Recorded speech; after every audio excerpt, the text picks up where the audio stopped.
On the 6th day of Tradmas, the internet gave to us Louise Perry.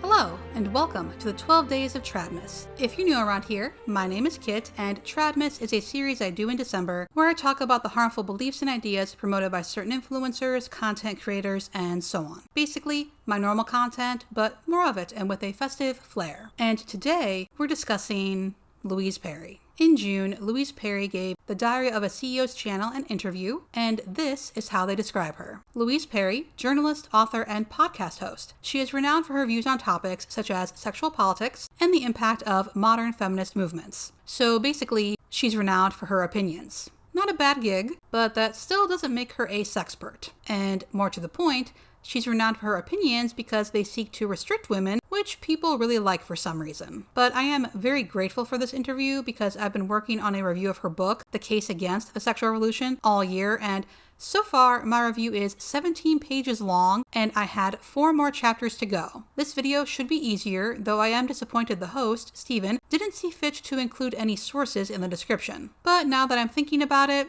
does he ever fact check his guests, or does he just take them on faith? Anyway, onward and into, per the thumbnail, what casual sex is really doing to women. We open with Louise sharing that she's in the having babies season of her life, and right away, I have thoughts. It's a really interesting experience living the exact sort of social phenomena that I so often write and talk about, which is basically the role of women in participating in public life and the inherent ways in which the fact that women bear children comes into conflict with that, which is very much the subject of my first book, this question of like, if you can artificially suspend that, if the pill arrives in the 1960s and suddenly women can go from being constantly, I don't want to say at risk of pregnancy because that's not the right word. Like pregnancy is a good thing. These folks will ring alarm bells all day about the risks of birth control, but then turn around and say pregnancy is a good thing. For one, pregnancy is riskier than birth control and abortion. And for another, yes, at risk of pregnancy is a good term. Very few people want the chance of pregnancy every time they have sex. And pregnancy is a risk. You're gambling your health and life every time. And since Louise is sharing her opinions, here's mine. It wasn't until the pill came along that people suddenly began to see pregnancy as a net positive. When you have ways to prevent it, ways to put it off until you're ready, ways to avoid it forever, then pregnancy becomes a wanted thing instead of something inevitable. I could probably rant about this some more, but I'll save it and let Louise continue. Constantly having to negotiate the possibility of pregnancy, and then suddenly a new technology comes along, first time in the history of the world, which pretty much cuts that out. What does that do to women's public role, the social experience of being a woman? And my argument is it's had so much more of a profound effect than we tend to acknowledge. Because the fact that it's women who bear children is so socially important in terms of our ability to work, our economic vulnerabilities, our ability to participate in politics, all of this. And the pill is just this like enormous game changer where suddenly it's a choice. And I'm in a season of my life where I've chosen it. And it is her right to choose that. I just wish we could stop opining over these incredibly personal decisions other people make for themselves. Anyway, Steven asks Louise what she thinks society disagrees with her on as it relates to these issues, and her response is that the dominant narrative is that this has been an unambiguously good thing and there's no trade-offs. And Louise is unable to answer if the net impact of the pill has been mostly positive or negative. I think that one of the things that the pill and other reliable contraception, one of the ways in which it's magical and really good is that it allows people to plan their families. It allows women to have spaces between births, which are healthy. It's really, like, in a lot of cases, it's really bad for you to be constantly pregnant, right? It has a really, really deleterious effect on the body. So on that front, fantastic. And on a personal level, fantastic. the trade-offs are normally in other areas of life, like we have massively falling birth rates and there are political and economic problems arising from that. That's not just downstream of the pill, but the pill is a really big part of that story. Sexual culture has changed so much, and I think that causes a lot of misery, particularly for younger women who are younger than me. So the good thing is that it allows women to plan and space their pregnancies, and the bad thing is that it can lead to a lower birth rate and, per Louise, change the sexual culture, which she thinks has made people, she later adds she doesn't think men have fared well either, miserable. To those wondering, yes, we are in for some classically Abba shenanigans about how you have to have premarital sex these days because if a man won't get it from you, he'll get it from that hussy over there. Anyway, per Louise, the sexual revolution only benefited a small subsection of men, and I would say not being ostracized or punished because you've had sex outside of marriage is actually a net positive. This is all so painfully simple. If you don't believe in birth control, don't use it. If you don't want to participate in hookup culture, casual sex, sex before marriage, whatever, don't. If that means someone you're interested in isn't interested in you, that's fine. You're incompatible. It might sting in the moment, but ultimately, that's a good thing to know. And honestly, it's not as though none of those things were happening before 1960. The consequences were just more dire, and I have a hard time understanding why anyone would want to go back to that. Anyway, birth control and casual sex bad. What's next? Of course, men can sleep around without getting married, because Christianity is fading away. Louise and Pearl apparently share the same opinion about men. I was very familiar with sort of standard feminist theory. Standard feminist theory says men and women are basically the same. There aren't any real important differences between us, either physical or psychological, apart from, the baby's bit, whatever, who cares? And that sexual violence, rape, is not about sexual desire, it's about power. It's a power play thing. It's all sort of understood in political terms. Again, feminism is not men and women are the same. It's that men and women are people and should be treated as such. I do find it interesting, well, maybe not, that Louise is happy to reference studies when it's something she agrees with, but when it's something that doesn't fit her worldview, what studies? Feminists did not make up what she just said. Studies show that men and women are more alike than they are different, and rape is about power, not some sort of uncontrollable lust. Unfortunately, Louise isn't quite done yet. And then I actually went to work with victims, and I noticed things. I sort of couldn't help but notice things about what they'd been through that made me think, I don't think that's true. Like, that the modal victim of sexual violence is 15. It's really young, right? Really young. And also the age of perpetrators is also skews quite young, like teens and 20s is the most common age group. And one of the things I noticed, or couldn't help but notice, is that perpetrators, basically the peak age of perpetration for men, young men, is the same as testosterone peak. To be clear, Louise volunteered at a rape crisis center, and good on her for that, and from that experience concluded that everyone else was wrong and she knew the real reason sexual violence happened, because of testosterone. She also mentioned this in her book, and I'll let Louise speak for herself. Testosterone rises a lot in your mid-teens and then drops in your 30s. And it's basically during that period that there's a massive upside to this as well. Like, testosterone is also the drug of the hormone of being adventurous and risk-taking. And there's a lot of upsides to having that sort of youthful male energy. The downside is things like rape. And ditto, the peak age of female victimization is also peak fertility. So what's your conclusion from that? That it's not about power, it's about biology. Or it's not just, if you look at, say, sexual harassment in the workplace, it's rare for junior men to sexually harass senior women, right? Yeah.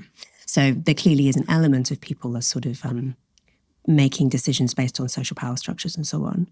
But I know when it comes down to it, this is a biological phenomenon. It's also not unique to humans. Other animals, other primates are also sexually aggressive, basically for the same reasons. Louise is leaving out some things she wrote in her book, such as female rape victimization and female sexual attractiveness peak at exactly the same age. The two graphs map onto each other almost perfectly. Socialization theory can't account for this because if rape is about power, not sex, why would rapists just happen to target the age group that also just happens to be the most sexually desirable to men? And one typical study found 46% of rapists to be under age 25, 17% under age 18, and 15% under age 15. This fits not only with the age profile of violent offenders in general, who are overwhelmingly young men, but also with the peak of male sex drive. Again, if rape is about power, not sex, why would this be the case? There is an obvious power imbalance between teenagers and adults, as well as between junior executives and senior executives. But Louise read A Natural History of Rape and believes it to be an aggressive expression of sexual desire and something that men have evolved to do as it can increase an individual's success in passing on genes to the next generation. And speaking of, in what world is 15 peak fertility? Teenage mothers are at higher risk for complications than women over 20, and babies born to teen moms also face more risk. And we're still not done. I don't think that we deal with it as well as we could. Partly because I think we don't tell the truth about it. And not least feminists don't tell the truth about it. Because if you say, there are no physical differences between men and women, male and female sexuality is basically the same, women having as much freedom, sexual freedom as possible is obviously the best possible thing, I think what you end up doing by telling these untruths, frankly, people say these things with the best will in the world, but what you end up doing is actually putting young women at risk. I try not to be mean, but that is such a stupid thing to say, and this is sounding like it's about to veer into victim-blaming territory. Back to the book, Louise writes, I know full well that this advice doesn't protect against all forms of rape, including, but not limited to, incestuous rape, prison rape, child rape, and marital rape. I wish I could offer some advice to protect against these atrocities, but I can't. And her advice, if you're wondering, is for women to avoid being alone with a man they don't know or that gives them a bad feeling. Not bad advice, but very lacking, especially when you consider you are more likely to be assaulted by someone you know, and it's more likely to happen at or near your home. Shifting onto a lighter note, Louise discourses about physical differences a bit, and then we get to why she thinks casual sex is risky. Because being alone with a man that you don't know, basically, is what we're talking about, is inherently dangerous for women just because of that physical asymmetry. 2, because women are the ones who get pregnant. Like even with the pill, even with the most reliable contraception, you've still got that small chance. And so that either means that you carry a pregnancy to term with all of its physical risks and emotional risks, or it means you have an abortion. Like basically all of those costs are borne by the woman. The man might have no idea. Yes. Does Louise think women don't think about those things? And this is strange because she just told us that she thinks casual sex is risky for women, and then she tells us, like there are these studies, they're quite funny, where researchers will go onto university campuses and get an attractive woman, an attractive man, and they go up to members of the opposite sex and basically proposition them and say, like, do you want to go back to mine right now? And in 0% of cases do women say yes. 0%. And this is consistent. Whereas in quite a high proportion of cases, men will say yes, right? Her conclusion is that men are horn dogs who will sleep with whoever asks, and women aren't interested. Instead of thinking that, perhaps, the women were concerned about being alone with a stranger and the risk of pregnancy. Even though she just told us that that is what makes casual sex riskier for women, apparently she doesn't believe women are actually considering those risks. So to answer my own question, no, Louise doesn't believe women think about those things. Moving on. I think the reason that young women express so much unhappiness at the moment with the sexual culture is that a lot of young women kind of go along with it. I know this is kind of surprising to men, right? And I've spoken to men about this who find this completely bemusing. They're like, if you don't want to have sex, don't have sex. It's fine. Like, what's the big problem? Like, women are so lucky because they can't step out onto the street without being propositioned. They can have, they have so much choice. Like, you girls are so lucky. What are you complaining about? Per Louise, we're not honest enough about sex differences, and I don't understand what she wants. A class to say, okay girls, boys are always going to want sex from you, and okay boys, girls are very rarely going to want sex with you without a commitment. It would be better to teach respect, to teach consent, and to teach that it's okay to say no and that not everyone will respect your no, but to respect yourself enough to stand firm when you don't want to do something. And also that people who try to trample your boundaries actually don't have your best interests in mind. I think that's much better than trying to rely on stereotypes. All that being said, Louise goes from teenage girls being concerned about being normal and not scaring a guy off by saying no to sex to mental illnesses being contagious. She uses the Salem witch trials, 19th century hysteria, anorexia, and girls getting Tourette's from TikTok as her examples, and what? I don't know if this is the study Louise has in mind, but I did find a study. Teenagers appear to be spreading mental illness, and for one, it doesn't single out teenage girls like Louise does, and it concludes, the researchers argued for the need to further research to explore how mental disorders travel within peer networks, while Louise speaks as though it's fact. Moving on, at least for now, Louise doesn't think women should be in policing roles, but she thinks they would make good interrogators, and she thinks we should wait until the engagement to have sex. And she also thinks we're drifting back to polygamous marriages through polyamory. And every culture has marriage customs of some kind, apart from ours, sort of. Like, what makes us think that we alone among peoples can just have a free-for-all, can just, style it out. People do whatever they feel like. Do you know what I mean? We also have marriage customs. They've changed throughout time, and people nowadays are more free to pick and choose what they want to use, but they still exist. And then, of course, Louise decides to flirt with authoritarianism. I think that what anthropology tells us is that actually we need structure, we need conventions and constraints and templates,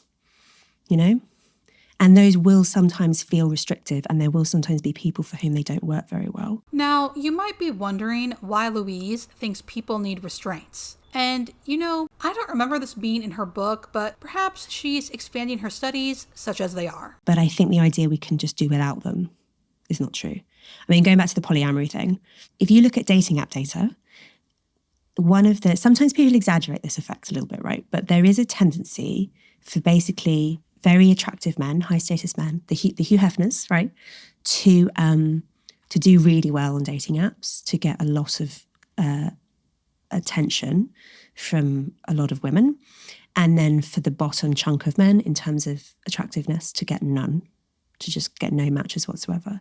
And this is a tendency, it's called hypergamy, female hypergamy, that women will tend to want to marry up socially.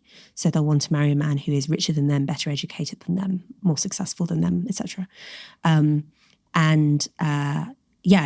This is basically what you see when people are left to their own devices on dating apps, and you can monitor it carefully.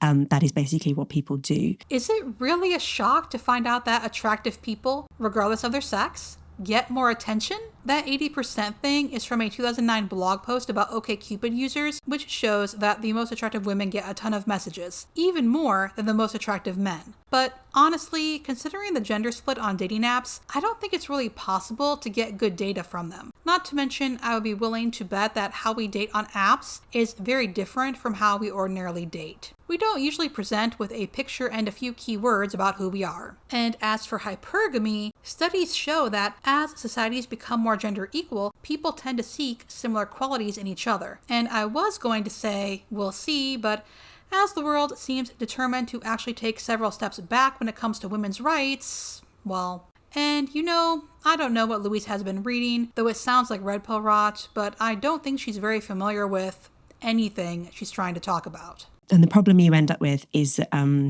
when you don't have a system of monogamous marriage and you don't have the expectation that people wait, there's really nothing stopping those men from just having loads of girlfriends, maybe having them at the same time, like having little harems, right? Not calling them that, but basically playing the field and not being forced to commit because, like no one expects them to really. It is a widely known fact that men have a harder time finding polyamorous partners, and polyamory does involve commitment. It is the practice of engaging in multiple romantic and typically sexual relationships with the consent of all the people involved. And also, no one should be forced to commit. Why would you even want someone who has to be forced to commit to you? And in more stereotypes, Louise thinks men would enjoy a harem while women would be frustrated. Because, you see, though women would share a high-value man, they wouldn't be happy about it. Does Louise never look around and note that her neighborhood, her friends, her family are filled with average people in relationships? I don't know where this notion that women are sharing high-value men came around, but I imagine it was probably Instagram, which I also suspect is the source of this notion that average women are being flown out to Dubai by high-value men. And I can't believe an anthropologist is actually saying high value seriously. Oh, and this is why Louise thinks monogamy is based. It stops the high-value men from hogging all the women, and men need a woman. Having a lot of sexless men is quite bad for social stability because they're very frustrated, they're angry, they don't have a lot to lose. One of the really interesting things about going back to testosterone, when men have children and get married, their testosterone levels drop. They become less aggressive. I always knew it would be women who save society. Granted, I didn't think it would be through marriage, though of course that also means if society crumbles, that's women's fault for not getting married and taming those high-tea blokes. Jokes aside, I just can't with this woman. Stephen asks why she doesn't think women should have sex until engagement, and her first reason is because women tend to get emotionally bonded after sex more than men. Why does she think that? Well, she thinks you can measure it in oxytocin, and the genre about how to hack your brain to have sex without being miserable. Ma'am, you don't have to take everything you read on the internet as gospel truth. And men also produce oxytocin during sex. You also produce oxytocin outside of sexual settings. That does not make you fall in love. Honestly, Louise and her fellows are so bad faith, it's like we can't study anything in the world without them misunderstanding or misrepresenting it. And on that note, Louise talks at length about marriage, but TLDR, she believes that a mother and baby are basically one person and taking care of a baby is basically a full-time job, so for that time, you'll need someone else paying for you, and her conclusion is that it's best for that person to be the child's father, and other attempts at this, like communal child-rearing and relying on the welfare state, have failed. And for anyone wondering, Louise thinks we're going through an evolutionary bottleneck, which she partly blames on the pill, but mostly blames on affluence. And then she takes another authoritarian turn after discussing low birth rates. If you live in a society where you can't have sex unless you're married, or you can't have like sex legitimately, you might be able to have sex with a prostitute or something, but basically your sexual options are massively restricted until you get married. And in order to get married, you have to have a job, you have to like not commit crime, you have to have a house, you have to do all these grown-up things. You are going to be so motivated to do those things. It's so motivating. And I think one of the problems that does come with allowing premarital sex and allowing porn and basically like not inducing any kind of drive in young men is that they are less motivated to do those things. I would like her to explain how that would be enforced and what the punishment would be for having sex without being married or for getting married if you didn't have a job. I'm assuming divorce would still be off the table if you lose your job while married. But seriously, do these people hear themselves? Even when I'm talking about my ideal society, I don't imagine the ways I could restrict people's lives. Thinking that level of control would be a good idea is not normal. And maybe, just maybe, men could be taught to take care of themselves for themselves because they deserve it and not because if they do, they'll be rewarded with another human. Let's talk about more stereotypes. Women have this balance in choosing a partner where you want someone who's strong and will protect you and will provide for you, and and being masculine is an indication of that, which is good. But you don't want someone who's so macho that he has like out of control aggression and might hurt you. Okay. So the 10 out of 10 is a bit risky. You want your 8 or 9 out of 10. Like that's the sweet spot. An ick. I guess so. Your radar. Or scary. Okay. Yeah. Yeah. I don't think that men have that in reverse. As far as I can tell, the more feminine, the better. Like men just really like, all the signs of like adult female fertility are attractive. Speak for yourself, Louise. Most of us don't sit there trying to figure out where our partners fall on a masculine or feminine rating scale. That's weird. And I find her conflation of being feminine with all the signs of adult female fertility odd. And I'm sorry, my jaw does not like this word, questioning it before, but now I'm wondering even more what on earth she meant by saying 15 was peak fertility. And that was Louise Perry. Oddly similar to listening to Classically Abby. Is anyone else noticing this authoritarian creep in those who speak about marriage and family? I observed this a few years ago, but it seems much more overt now. And that's it for the 6th day of Tradmas. Thank you so much for watching, and I would like to give extra thanks to my patrons. My socials and Patreon are linked below, along with sources and resources, and I'll see you in the next video.